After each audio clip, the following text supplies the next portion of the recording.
Ada kisah yang tak boleh dilupakan.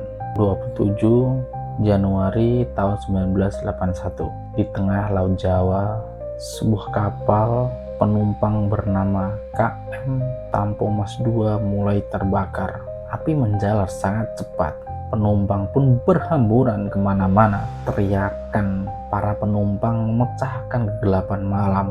Akan tetapi bantuan datang sangat terlambat. Dalam 3 hari 438 orang menghilang ataupun meninggal, termasuk anak-anak, ibu hamil, dan lansia. Ini bukan sekedar kecelakaan laut, ini adalah sebuah tragedi yang mengungkap tentang kelalaian, ketidakadilan, dan kenangan yang sengaja dilupakan. Apa sebenarnya yang terjadi? KM Tampo Mas II berlayar dari Semarang menuju ke Makassar. Di atasnya ada 1.500 penumpang. Itu termasuk rakyat biasa, pedagang, pelajar, dan keluarga. Kapal pun berlayar ke tengah lautan. Menjelang malam, tiba-tiba mesin kapal bocor, bahan bakar tumpah, lalu api menyambarnya. Kapten mencoba untuk memadamkan api itu, akan tetapi naasnya alat pemadam di kapal rusak semua. Sistem alarm tidak berbunyi sama sekali. Bahkan yang lebih parahnya, perahu karet atau skoci untuk menyelamatkan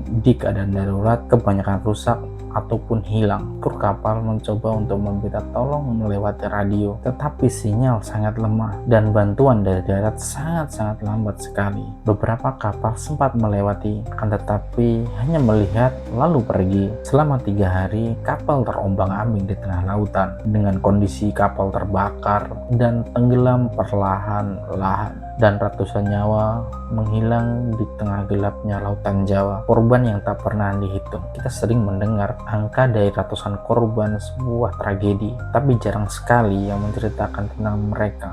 Ada seorang ibu yang mengikat anaknya di sebuah papan kayu, lalu berkata, "Jika kau selamat, katakanlah pada dunia, kami tidak mati karena alam, kami mati karena dilupakan."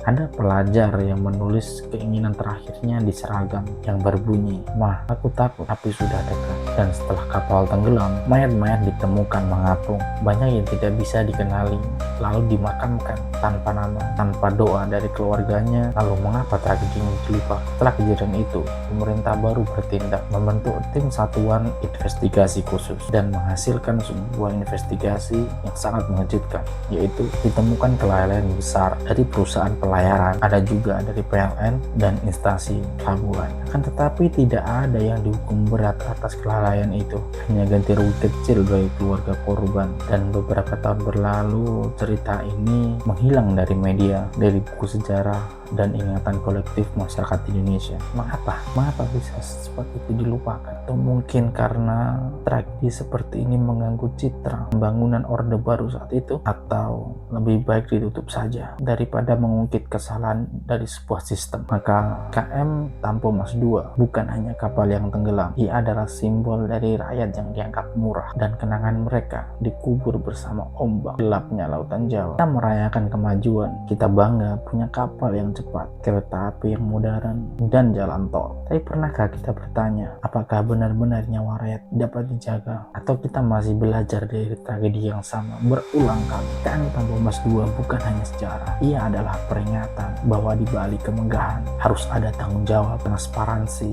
dan penghormatan kepada korban. Karena bangsa yang besar bukan yang melupakan sejarah, tapi yang mengingat dan belajar darinya. 438 nyawa yang hilang, tapi kisah mereka tak boleh tenggelam. Kisah yang tak boleh dilupakan.